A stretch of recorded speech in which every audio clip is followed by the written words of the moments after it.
असम में पहले चरण का मतदान संपन्न हो गया है।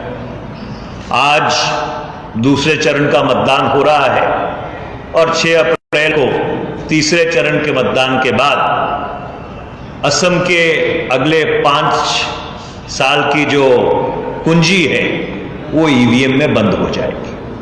भारत की संवैधानिक संरचना में उसके लिए एक बहुत ही अहम चुनाव है।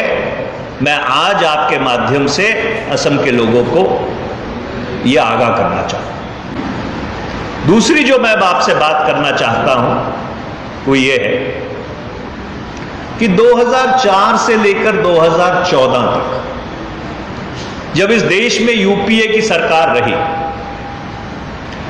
तो हमने 27 करोड़ लोगों को 271 मिलियन पीपल उनको गरीबी रेखा से ऊपर उठाया।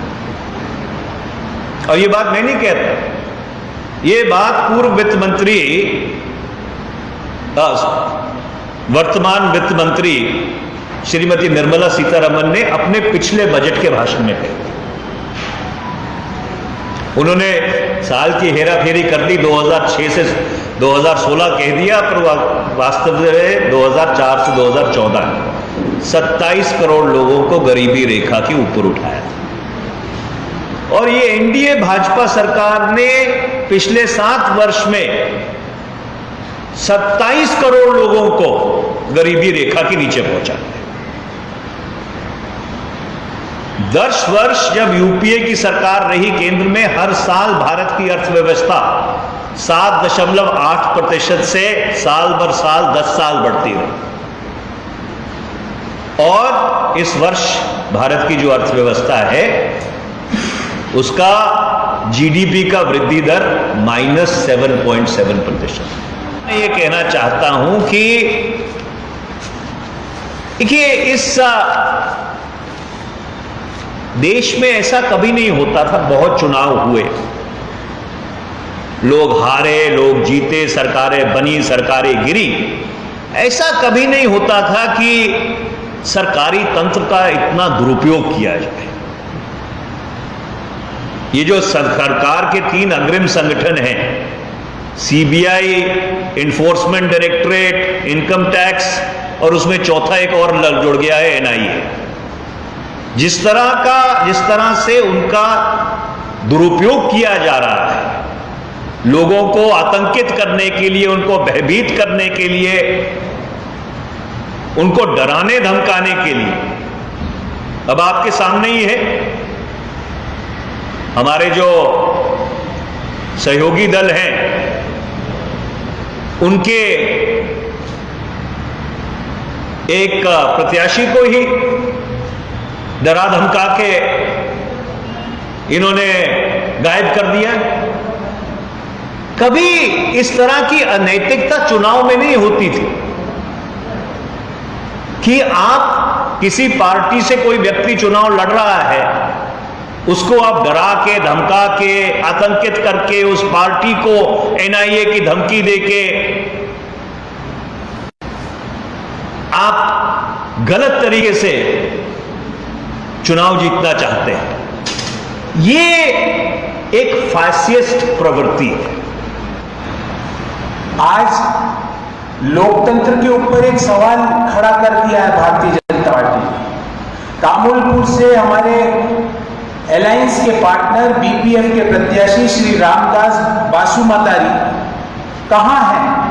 मैं मांग करता हूं इलेक्शन कमीशन से कि श्री रामदास जी के पिछले 2 दिन के कॉल रिकॉर्ड जनता के सामने, असम की जनता के सामने रख दिए जाए, ताकि पता चले कि उनको पिछले 2 दिन में किन किन ने फोन किया और क्या क्या बात हुई, कितनी कितनी देर बात हुई। हमने देखा पहले कि किस तरह